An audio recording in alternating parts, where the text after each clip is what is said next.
Dengan kekuatan Yushang saat ini, jurus penghilang tubuh cukup efektif digunakan karena tidak terlalu terlihat. Meskipun jurus bela diri ini menggunakan pengetahuan surgawi Dao, pada kenyataannya, hanya sedikit pengetahuan itu digunakan. Yushang tidak melampaui batas. Tidak heran kau tidak membawa pengawal. Kau pasti berpikiran bahwa jurus penghilang tubuhmu itu cukup hebat. Sangat mengagumkan. Sepertinya laporan yang aku terima tentang dirimu salah. Zhou Ying tahu bahwa jurus penghilang tubuh bukanlah jurus bela diri yang unik. Jurus ini menggunakan gerakan kaki dalam radius dekat. Menurut Zhou Ying, jurus itu tidak berguna dalam membantunya membunuh orang. Inilah alasan kenapa dia dulu tidak mempelajarinya. Penguasaan teknik atau jurus bela diri dapat digolongkan ke dalam beberapa kategori. Dari rendah ke tinggi. Tahap awal, tahap sukses kecil, tahap sukses besar, tahap lingkaran besar, dan tahap ilusi yang legendaris. Meski begitu, Zhou Ying tahu bahwa untuk bisa mengeluarkan jurus penghilang tubuh secepat apa yang ditunjukkan Yushang, seorang pendekar harus berada pada tahap lingkaran besar.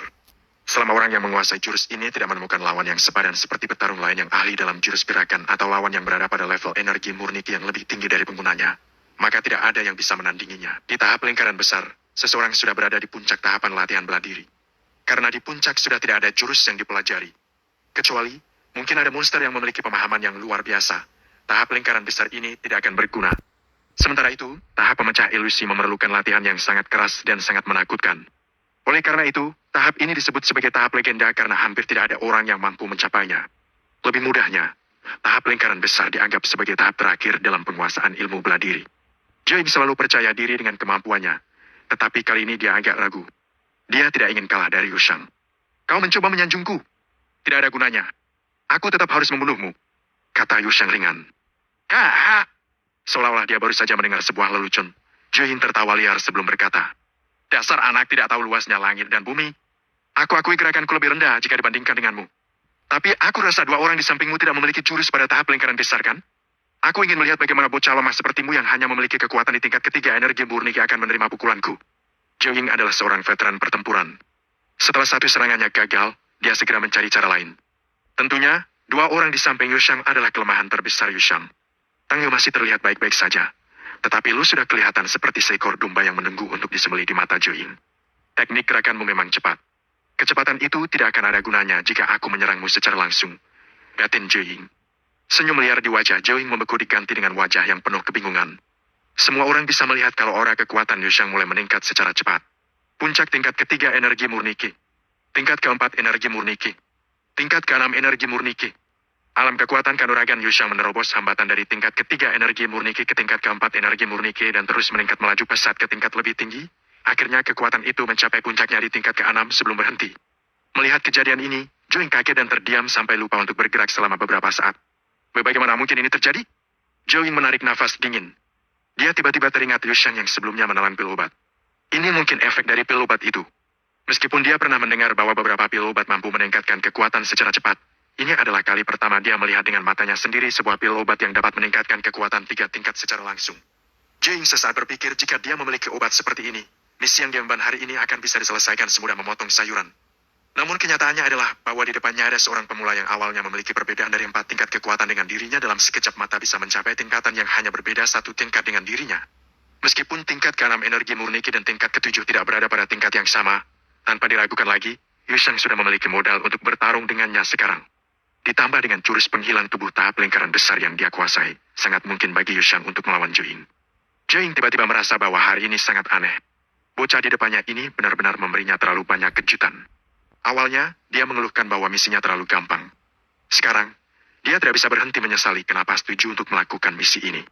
Terlepas dari apa yang terjadi, misi harus diselesaikan. Kalau tidak, dia kemungkinan besar akan kehilangan status yang dia dapatkan sebagai salah satu pembunuh bayaran terbaik yang dengan susah payah dia dapatkan di kelompok bayangan gelap. Melihat Yushang bisa meningkatkan kekuatannya ke tingkat ke-6 setelah meminum pil pemulih hati tinta membuat Zhou Ying banyak berpikir sebelum melakukan penyerangan. Tingkat ke-6 masih berada di bawah tingkat ke-7 yang dia kuasai. Dengan memicingkan matanya, dia melihat targetnya untuk dibunuh Kelu. Satu kata. Bunuh. Zhou Ying segera membuat gerakan terkuatnya yang dia gunakan untuk menghabisi lawan yang sudah tak terhitung jumlahnya. Satu kata. Bunuh, jurus sederhana dan lugas, namun mendominasi.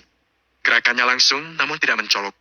Lu hanya berdiri tanpa bisa melakukan apa-apa ketika pedang sudah terhunus di depannya.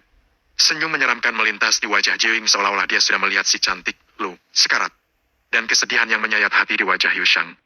Namun, sebelum pedang Zhou Ying berhasil menembus tenggorokan Lu. Dan, Tangan Joying yang mencengkram pedang menjadi mati rasa dan pedang pendek yang dia pegang melayang. Yu Shang menggunakan kekuatan yang luar biasa. Tubuh Joying juga ikut terlempar ke udara. Pada saat bersamaan, Yu Shang menolong Lu dengan jurus penghilang tubuh. Setelah melemparkan serangan pada Joying, Yu Shang hanya menjulurkan jarinya dan mengetukkan jarinya pada pedang pendek Joying dan membuatnya terlempar ke udara. Ini adalah jurus jari mutlak Yuan.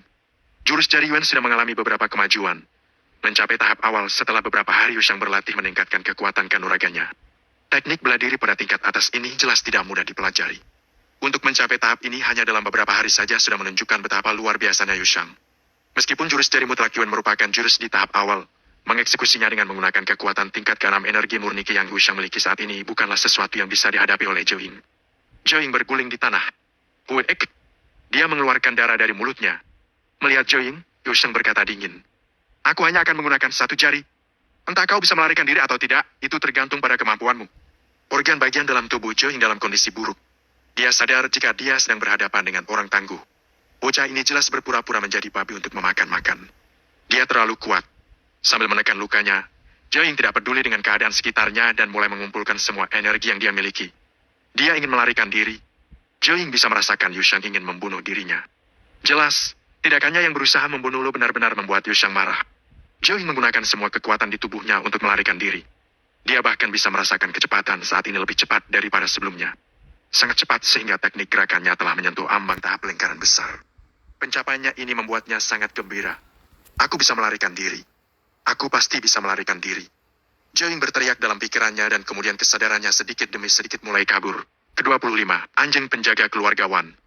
Melihat Joying menggunakan jurusnya untuk mencoba melarikan diri, Yu Shang mengangkat jarinya dengan santai dan menyalurkan energi murni dengan segenap kekuatannya menggunakan seni rode wayang. Jari Yu Shang mengarah ke depan, dan kekuatan tanpa wujud melesat keluar dari jari Yu Shang merobek udara dan menembus jantung Joying dalam sekejap. Kekuatan itu begitu cepat dan ganas sehingga Joying bahkan tidak menyadari luka yang dialaminya. Tubuhnya terus terseret beberapa meter ke depan, dan kemudian ambruk seketika setelah dia kehilangan kesadaran. Jurus jari mutlak yang memang tak terkalahkan. Kekuatannya tidak menyebar tetapi terkumpul sehingga menghasilkan serangan yang sangat kuat dan mematikan. Ditambah Yu Shang melakukannya dengan menggunakan kemampuan tingkat ke-6 energi murnikinya. Efek mematikannya tidak bisa diremehkan. Tentu saja, jurus jari mutlak yang juga punya kelemahan. Setelah dikeluarkan, diperlukan waktu yang cukup lama untuk memulihkan kondisi semula. Inilah kenapa tadi Yu Shang lebih lambat saat menyelamatkan Lu. Seandainya, Joying sembarangan bertempur dengan Yu Shang dalam jarak dekat dan membiarkan Yu Shang mengisi penuh kekuatannya kembali, Joying mungkin punya peluang yang kecil untuk selamat. Berbagai macam jurus yang digunakan oleh Yu Shang membuat Joying ingin mundur dari pertarungan, terutama ketika Yu Shang menerbangkannya hanya dengan satu jentikan jari. Hal ini membuat pikiran Joying hanya fokus untuk melarikan diri dengan segala cara. Namun kesempatan Joying untuk lari digunakan Yu Shang mengisi kekuatannya. Sejak awal, Yu Shang memang tampak ceroboh. Meski, dalam kenyataannya kemampuannya meningkat sedikit demi sedikit dengan pasti. Pertama, dia menggunakan kata-kata untuk mengganggu konsentrasi Joying. Kemudian, mengacaukan keadaan hatinya. Selanjutnya, ia menggunakan jurus penghilang tubuh. Setelah itu, dia menelan pil 5 jalur elemen jiwa, kemudian mengeluarkan jurus jarinya yang bisa mengalahkan pedang lawannya. Yu Shang benar-benar membuat Joying kalah secara perlahan-lahan. Akhirnya sebuah pukulan mematikan dikeluarkan. Pukulan itu mungkin terlihat tidak berbahaya, namun kenyataannya seluruh serangannya dipenuhi dengan keyakinan. Meskipun Yu Shang memiliki banyak kekuatan yang tersembunyi, kekuatannya masih terlalu lemah. Jika bukan karena dia telah menelan pil 5 jalur elemen jiwa, dan mengeluarkan serangan jari mutlak yang dengan kekuatan penuh, dia tidak akan bisa melakukan serangan berarti pada Joying. Tang Yu, saatnya kita pergi. Yu Shang berkata pada Tang Yu, tidak peduli sama sekali dengan Joying yang tergeletak di tanah. Tang Yu terkejut oleh serangan yang barusan dilepaskan oleh Yu Shang dan dia berdiri di sana dengan wajah penuh kekaguman. Ketika Yu Shang memanggilnya, dia baru kembali sadar dari keterkejutannya. Ah! Oh, ya, pergi! Tang Yu menaiki kudanya dengan serampangan. Mereka bertiga terus menuju perguruan Dan Wu. Setelah melewati hamparan hutan batu yang tidak rata, Yu Shang, Tang Yu dan Lu akhirnya bisa melihat tanah lapang. Di depan mata mereka terhampar dataran luas dan dari kejauhan sebuah pavilion bertingkat terlihat. Itu adalah perguruan Dan Wu. Negeri Qian menjadikan seni bela diri sebagai kekuatan. Seni bela diri yang diajarkan semua berdasarkan metode belajar Dao. Perguruan Dan Wu adalah pengecualian karena tidak didirikan oleh negeri Qian. Wilayah selatan dari hutan tanpa akhir disebut sebagai wilayah 10 bangsa awan tenang. Ada total 10 negeri, dan Qian adalah salah satunya. Alasan mengapa 10 negeri ini disebut sebagai 10 bangsa awan tenang adalah karena semuanya berada di bawah yurisdiksi aliran awan tenang, sedangkan perguruan Dan Wu didirikan oleh aliran lain. Aliran awan tenang didirikan atas dasar ilmu pengobatan. Meskipun demikian, Tingkatan kedudukan di dalamnya dibagi menjadi fraksi pil dan fraksi bela diri. Itulah alasannya kenapa sesuatu yang didirikan di luar aliran ini disebut sebagai perguruan Danu. Saat mereka bertiga memasuki gerbang dan hendak menuju ke asrama, mereka dihentikan oleh sekelompok murid. Yah, bukankah ini orang yang berada dalam tempat terakhir selama 10.000 tahun? Wah, bukankah kau si tangguh itu? Ketika mereka mengikutimu keluar, napasmu sudah kembang kempis. Ternyata kau masih kembali hidup-hidup. Seseorang yang berdiri paling depan berseru dengan nada menyindir. Namanya Fei Qiang, seorang pesuruh setiawan Yuan. Dahulu Shang diracuni karena mencoba bersaing dengan Fei Qiang dan akhirnya dia hampir kehilangan nyawanya. Sebelum pada akhirnya tabib Kaisar Yushang masuk ke dalam raganya. Orang-orang yang sedang berdiri di hadapan Yushang saat ini adalah para murid yang berasal dari keluarga biasa. Di perguruan Danu, agar mereka yang berasal dari keluarga biasa mendapatkan kemampuan tambahan ketika belajar di perguruan Danu, mereka harus mengabdi pada orang-orang yang berasal dari keluarga bangsawan. Hanya mereka yang benar-benar berbakat yang berhasil karena belajar sungguh-sungguh di perguruan. Anjing baik tidak akan bersembunyi di bawah kaki, minggir. Yushang tidak bisa diganggu. Dia merasa merendahkan dirinya jika dia berurusan dengan orang-orang rendahan seperti mereka. Kamu, Yushang, sepertinya tidak tahan berulah lagi. Seru Fei Qiang. Seseorang seperti Fei Qiang merasa tersinggung dengan kata-kata marah Yushang yang menganggapnya seperti seekor anjing. Hanya denganmu, Yushang bertanya tanpa ekspresi. Ya, setelah aku tidak melihatmu selama beberapa hari, sepertinya otakmu semakin rusak. Dulunya kau punya kekuatan di tingkat 1. Bagaimana bisa sekarang kau sudah di tingkat 3? Fei Qiang terdengar menantangnya dan hanya memberi tanggapan dingin pada perubahan yang ada pada Yushang. Di antara para murid perguruan dan Yushang berada di posisi terakhir. Namun, ketika dia tidak masuk beberapa hari, dia telah mengalami perubahan dengan memiliki kekuatan tingkat ketiga energi murni Qi. Fei Qiang merasa dia salah lihat. Dia memeriksa sekali lagi untuk memastikan Yushang memang sudah memiliki kekuatan tingkat 3. Hal ini benar-benar mengejutkan. Apakah mata anjingmu buta? Masih tidak mengerti walaupun sudah menatapku lama. Kata-kata Yushang sekali lagi membuat sudut mulut Fei Qiang berkedut. Namun, pada saat ini, Fei Qiang sudah pulih dari keterkejutannya dan mulai menganalisa. Dia tahu bahwa ayah Yushang, Yuhang, adalah seorang tabib agung. Jika dia tidak menyalurkan energinya ke Yushang, tidak mungkin Yushang bisa berubah secepat itu. Ada banyak metode yang bisa dipakai untuk meningkatkan kekuatan. Tapi akibatnya potensi seseorang akan hilang. Ada sebuah teknik kejam bernama pemberdayaan jiwa. Lewat metode ini, orang yang ditingkatkan kekuatannya bisa langsung melesat mencapai tingkat alam kondensi jiwa. Akibat dari penggunaan metode ini adalah si pelaku kemungkinan tidak akan bisa meningkatkan kekuatannya lagi di masa mendatang. Hanya dalam waktu beberapa hari, Yushang berhasil mencapai tingkat ketiga energi murni Qi. Yuhang mungkin membantunya karena sepengetahuannya. Putranya tidak berbakat, oleh karena itu dia khawatir anaknya akan diremehkan. Jadi, pada akhirnya dia memakai metode untuk menaikkan kekuatan yang hampir sama dengan metode pemberdayaan jiwa. Setelah selesai menganalisa, Fei Qiang tertawa dingin.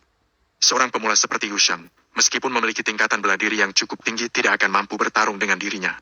Fei Qiang tidak takut pada Yushang karena dia berada satu tingkat lebih tinggi darinya. Dia ada di tingkat keempat. Ya, enak memang punya ayah seperti Yuan. Kau sudah terkena racun sebegitu parahnya tapi masih bisa selamat. Dan lagi, kau pun bisa meningkatkan kemampuan dengan mudah. Saat ini, memang waktu yang tepat untuk bertanding melawan anak manja sepertimu. Fei Qiang berseru dengan nada mengejek. Yushang tahu apa yang dipikirkan Fei Qiang sekarang. Namun dia tidak berniat untuk menjelaskan keadaan yang sebenarnya. Dia berkata sambil tersenyum. Memang benar. Aku bisa bertanding dengan bantuan ayahku. Lalu bagaimana dengan dirimu? Aku dengar ayahmu bertugas sebagai anjing penjaga di rumah seorang majikan. Dia menggunakan koneksinya supaya kau bisa diterima di perguruan Danu. Tapi siapa sangka, setelah kau sekolah di sini, kau juga menjadi seekor anjing pesuruh. Wah, satu keluarga memiliki 2 orang sebagai anjing penjaga. Wah, sangat mengesankan. Yushang tahu lewat ingatan yang dulu bahwa ayah Fei Qiang adalah orang kepercayaan Wan Donghai. Fei Qiang masuk perguruan Danu dengan bantuan koneksi keluarga Wan.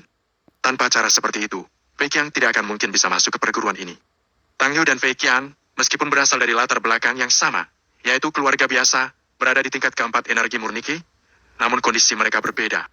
Fei Qiang berusia 2 tahun lebih tua dan dia mendapat dukungan penuh dari keluarga Wan yang bisa membuatnya meningkatkan tingkatnya menjadi lebih tinggi dari tingkat keempat. Bahkan, Fei Qiang mungkin bisa menguasai alam kondensi jiwa. Atau mungkin malah sebaliknya, terjebak tak bisa naik di tingkatan energi murni Qi saja. Baik, kau? Paru-paru Fei Qiang terasa mau meledak begitu dia mendengar Yushang berkali-kali memanggilnya dengan sebutan anjing. Fei Qiang melihat wajah teman-temannya di belakang yang meski tidak tertawa tetapi terlihat sedang menertawainya dalam diam. Apa? Kau ingin menggigitku? Yushang meregangkan tangannya. Sambil tersenyum dia berkata, coba saja kalau kau bisa. Kali ini teman-teman Fei Qiang sudah tidak bisa menahan tawa. Melihat semua orang menertawakannya, wajah Fei Qiang berubah merah. Yushang, kutantang kau berdua mau. Terima kalau kau punya nyali. Fei Qiang menunjuk Yu Shang dengan marah. Di perguruan Danu, duel adu kekuatan antara murid seperti ini tidak dilarang. Bahkan secara tidak langsung diperbolehkan. Asal tidak ada nyawa sebagai taruhannya. Jika sampai ada yang meninggal, pihak perguruan akan mengambil tindakan keras. Akan tetapi, jika kedua pihak yang bertarung setuju menandatangani kontrak hidup dan mati, perguruan tidak akan melarangnya. Bahkan, seorang guru ditunjuk untuk mengawasi duel. Yu Shang menunjukkan wajah terkejut. Kau benar-benar ingin berduel maut? Dia bertanya. Apa kau takut? Kalau kau takut, sekarang juga bersujudlah di tanah dan teriakan aku anjing 3 kali sekeras-kerasnya. Fei Qiang berpikir Yu Shang takut kepadanya. Dia terus memanasinya. Sebelumnya, Fei Qiang juga menggunakan taktik yang sama sehingga waktu itu Yu Shang setuju untuk bertanding meminum racun dengannya. Yu Shang mencondongkan telinganya, berpura-pura tidak mendengar. Dia bertanya lagi. Bilang apa? 3 kali? Bilang aku adalah anjing 3 kali? Ketika selesai mengatakannya, Fei Qiang sadar bahwa dia sudah masuk dalam jebakan Yu Shang. Semua orang yang ada di sana tertawa. Fei Qiang saat ini sangat berharap bisa menghajar Yu Shang. Dia berteriak dengan marah. Yu Shang, pengecut. Kau bermain kotor seperti ini karena tidak berani berduel kan? Anjing baik. Kau memang sangat patuh. Kakak-kakakmu ini memang tidak pernah memukul anjing sebelum tahu siapa pemiliknya. Karena kau sudah mengantarkan dirimu. Baiklah. Aku akan memukulmu supaya si pemilikmu datang melihatnya. Yu Shang tersenyum bersamaan dengan kalimat itu. Ke-26. Jadi perbincangan di perguruan Danhu. Apa kau mendengarnya? Si peringkat pertama level kuning Yu Shang baru saja menyetujui untuk melakukan duel maut dengan seseorang. Bukankah dia terkenal dengan julukan sebagai murid peringkat terakhir selama 10 tahun terakhir? Tentu saja, aku sudah dengar. Sepertinya dia sudah bosan hidup. Sudah lebih dari 2 tahun sejak duel maut terakhir terjadi di perguruan. Ini adalah berita besar yang dibicarakan semua orang. Ya, sudah 2 tahun dan 5 bulan lebih tepatnya. Duel maut terakhir kali dilakukan oleh murid senior bernama Long. Saat itu, dia juga seorang siswa di level kuning, namun dia menang melawan musuhnya yang berada di 2 tingkat lebih tinggi darinya. Waktu itu, tidak ada yang berpikir bahwa dia bisa menjadi juara dan mendapatkan kehormatan bela diri dalam 2 tahun. Itu benar. Long bahkan tidak menggunakan seluruh kemampuannya saat itu. Sejak dia menghabisi lawannya di duel itu, dia menjadi tak terkalahkan. Berhasil melewati semua hambatan menuju ke peringkat tertinggi, dan akhirnya menempati posisi pertama gelar kehormatan bela diri. Hei, apa kau pikir seberandalan Yu Shang ini dapat mengalahkan seseorang yang lebih kuat dari dia dan menghabisinya? Ada kabar burung kalau hanya dalam hitungan beberapa hari saja dia bisa menaikkan kemampuan kanuragannya dari tingkat pertama ke tingkat ketiga. Tidak mungkin. Bagaimana bisa dia dibandingkan dengan Long? Saat itu, meskipun Long adalah siswa dengan tingkat kemampuan kanuragan rendah, dia tidaklah lemah. Berpindah 2 tingkat sekaligus. Kau pasti tahu jika Yu Shang masuk ke perguruan ini lewat jalur belakang. Ayahnya adalah seorang tabib agung di negeri Qian. Dengan kemampuannya, tidak aneh jika Yu Shang bisa berpindah 2 tingkat dalam sekejap. Hanya saja, hal seperti itu tidak berguna kalau Yu Shang tidak memiliki kemampuan bertarung. Kau benar. Aku dengar Yu Shang sudah belajar di perguruan Danwu selama setengah tahun. Jika dia memang bisa, dari dulu dia akan melakukannya dan tidak akan menunggu sampai sekarang. Dilihat-lihat, kemungkinan besar dia menggunakan teknik rahasia untuk meningkatkan kekuatannya. Ya, Yu Shang ini benar-benar tidak paham. Dia dulu bertarung dengan Fei Qiang dalam menetralisir racun, tapi dia akhirnya keracunan sampai-sampai nyaris kehilangan nyawanya. Ayahnya sangat mengesankan karena mampu menyelamatkannya. Namun, baru saja kembali ke Danwu, dia sudah mengantarkan nyawanya lagi. Aku pikir otaknya benar-benar kacau. Perguruan Danwu membagi kekuatan para siswanya menjadi 4 tingkatan yakni surga, bumi, hitam dan kuning. Yu Shang dan Fei Qiang keduanya termasuk dalam level kuning. Awalnya, perhatian perguruan tertuju pada level surga. Sangat sedikit orang yang memperhatikan hal-hal yang berkaitan dengan orang-orang dari level kuning. Namun, setelah Yu Shang dan Fei Qiang menandatangani perjanjian duel maut, berita itu menarik banyak perhatian dan dibicarakan oleh semua orang di perguruan. Meskipun sekolah diam-diam mengakui pertandingan dan berkompetisi antar siswa, tetapi tidak akan mengizinkan duel yang menyebabkan murid meninggal. Pernah ada seorang siswa dari latar belakang keluarga bangsawan membunuh seorang murid di perguruan Danwu. Akhirnya dia terpaksa harus dibunuh oleh pihak perguruan tanpa didiskusikan terlebih dahulu. Pada akhirnya, keluarga bangsawan itu tidak berani bersuara mengenai kejadian ini. Duel maut berbeda dengan kasus sebelumnya. Para pengajar tidak akan berpihak kepada pihak manapun. Di seluruh perguruan Danwu, semua orang tahu bahwa Long Tang berada di tempat pertama yang menerima gelar kehormatan bela diri. Tapi tidak semua orang tahu orang yang menempati posisi terakhir adalah Yu Shang. Maka, duel ini dengan cepat melambungkan nama Yu Shang, yang ketenarannya dianggap hampir setingkat dengan Long Tang. Tentu saja, dengan banyaknya orang yang membicarakan Long Tang dan Yu Shang, banyak yang menertawakan keputusan Yu Shang yang tidak dilandasi pemikiran yang matang untuk menyetujui duel maut ini. Peningkatan kekuatan Yu Shang yang cepat juga merupakan salah satu hal yang menjadi perhatian banyak orang. Tapi tidak ada yang mengira bahwa itu adalah sesuatu yang dia kembangkan sendiri. Semua orang mengira bahwa itu pasti berasal dari Yu Hang yang menggunakan teknik rahasia untuk membantunya naik 2 tingkat sekaligus dalam tingkatan energi murni Qi. Oleh karena itu, semua orang menilai kalau Yu Shang itu otaknya rusak, bodoh dan terlalu buru-buru ingin bertemu dengan Raja Yame di alam kematian. Ketika 2 orang itu sedang asyik berdiskusi, Seseorang tiba-tiba berkata dengan suara rendah. Lihatlah ke sana. Bukankah itu Yushang? Itu dia. Dia tidak terlihat seperti orang yang mengalami kerusakan otak. Tidak ada orang yang menunjukkan tanda kerusakan otak di wajah mereka. Itu benar. Duel diselenggarakan 3 hari lagi. Kemana dia pergi? Bukankah dia seharusnya mempersiapkan dirinya? Dia mungkin tahu bahwa tidak ada harapan apapun untuknya sekarang. Dia tidak mungkin mengalahkan lawan 1 tingkat lebih tinggi darinya karena dia ada di peringkat paling bawah, meski langit membantunya. Aku mendengar Fake yang lebih tua 2 tahun, jadi dia sudah berada di posisi 10 besar di peringkat kuning. Ada yang salah. Sepertinya dia menuju ke perpustakaan kitab suci. Apakah dia mencoba mendapat berkah dewa saat dia membutuhkannya? Hei, bagaimana bisa berkah dewa bisa didapatkan semudah itu? Lihat, dia dihentikan oleh seseorang. Orang itu sepertinya adalah Wan Yuan yang baru saja maju naik level ke bumi. Oh iya, kau lihat gadis yang berada di samping Wan Yuan? Wow, itu dewiku, Liu Ruoshi. Kalau dia mau bicara sepatah kata padaku, aku akan mati bahagia. Lihatlah ekspresi wajahmu. Tapi ya, Liu Ruoshi benar-benar cantik. Yushang yang dulu sebenarnya adalah Miren yang pintar. Segala yang barusan Yushang sekarang dengar di kelas terlalu mudah, sehingga dia merasa tidak mendapatkan informasi baru yang berguna. Jadi, dia merasa harus belajar jurus-jurus bela diri untuk membuat keadaan sekarang terasa lebih berguna. Yushang memiliki banyak sekali jurus bela diri namun tidak bisa digunakan untuk mendalami alam dunia energi murni Qi. Dengan posisinya di kehidupan sebelumnya, bagaimana bisa teknik bela diri energi Qi murni sulit baginya untuk menguasainya. Dia juga tak mengira bahwa dirinya akan bertemu Wan Yuan dalam perjalanannya menuju perpustakaan kitab suci. Sepertinya Wan Yuan sengaja menunggunya. Kebetulan sekali. Bukankah ini Tuan Muda Yu? Mau kemana? Sepertinya buru-buru sekali. Mau reinkarnasi?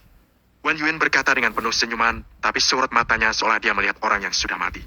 Yushang mencemooh Wan Yuan yang memiliki mental tidak sabaran seperti itu. Wan Yuan yakin bahwa Yushang pasti akan mati kali ini, jadi dia menemuinya terlebih dahulu untuk mengejeknya. Setelah duel maut, Yushang pasti akan mati. Wan Yuan merasa kesenangan seperti ini harus dinikmati. Melihat Wan Yuan yang tampak begitu menikmati keadaannya, Yushang tidak lagi bergegas menuju perpustakaan kitab suci. Dengan tersenyum, dia berkata, "Benar, reinkarnasi. Ya, aku akan mengirimmu bereinkarnasi." Mendengar, ini Wan Yuan tertawa terbahak-bahak dan berkata, "Mengirimku bereinkarnasi? Hah? Aku berdiri di sini. Kirim saja kalau bisa. Jangan pikir karena kau sekarang sudah berada di tingkat ketiga energi murni Qi lewat cara yang tidak biasa, lantas kau berani menantangku." Liu Ruoshi yang berada di samping Wan Yuan menutup mulutnya dengan tangannya dan tertawa, berpikir bahwa Yushang sedang melucu. Semua aksi Liu Ruoshi ini membawa jejak pesona yang menggoda, mampu membangkitkan keinginan yang ada di hati setiap pria. Para siswa laki-laki di perguruan dan semuanya berdarah panas. Jika tekad mereka tidak teguh, mereka akan kesulitan menahan pesona memikat wanita seperti Liu Ruoshi ini. Yushang dulu hanyalah anak yang sangat bodoh dan naif. Kekuatannya juga terlalu lemah untuk bertahan dari pesona Liu Ruoshi. Dulu, Liu Ruoshi selalu bersama Yushang. Liu Ruoshi menggunakan beberapa trik kecil dan Yushang ikut saja apa yang dia mau dan pada akhirnya kehilangan nyawa begitu saja. Kakak Wan, Yushang ini adalah pemuda yang menarik. Dia jelas orang yang menyedihkan, namun dia seperti katak yang mengejar angsa. Kekuatannya jelas sangat rendah, namun dia ingin menampar wajahnya sendiri sampai bengkak supaya orang lain menganggap hal itu mengesankan. Bukan saja dia akan berduel, tapi dia juga bahkan mengancammu sekarang. Tidakkah menurutmu itu lucu? Liu Ruoshi memang cantik seperti bunga, namun kata-kata menyindirnya sangat pedis. Liu Ruoshi harus berpura-pura menjadi lemah dan menyedihkan untuk memikat Yushang yang dulu. Karena sekarang Yushang hendak berduel dengan Fei Qiang dan dia pasti akan mati. Jadi, Liu Ruoshi tidak perlu lagi menghibur Yushang. Dia tanpa malu-malu menunjukkan penghinaan dan sikap merendahkan kepada Yushang. Ke-27 masuk ke perpustakaan kitab suci. Karena sekarang Liu Ruoshi